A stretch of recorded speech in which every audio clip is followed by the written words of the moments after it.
Le territoire du pays du Sungo est composé d'une diversité de paysages, urbains, agricoles et forestiers, qui forment un territoire dynamique avec une identité forte.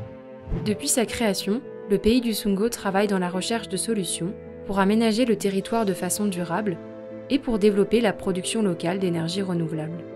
C'est pourquoi, en 2020, les élus locaux ont décidé de s'engager dans un plan de paysage.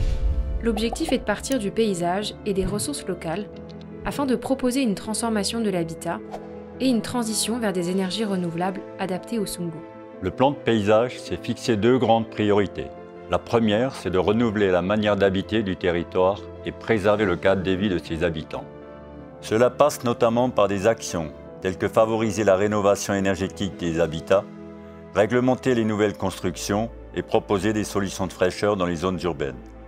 Cela passera aussi par décarboner les mobilités en accompagnant les habitants et les entreprises dans le renouvellement de leurs véhicules et leurs camions, en proposant la construction d'une station multi-énergie alimentée par des énergies locales.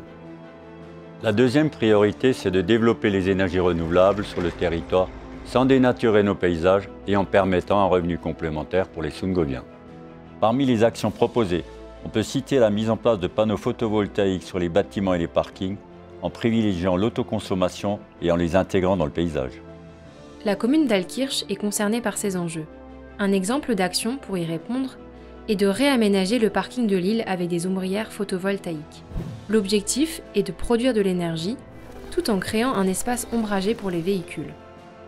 Le pays du Sungo, c'est 108 communes, 2 communautés de communes.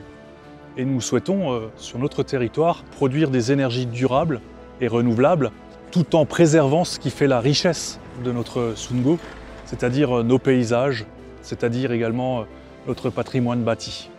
Ensemble, nous trouverons le chemin pour faire en sorte que cette transition énergétique soit la plus respectueuse de notre patrimoine.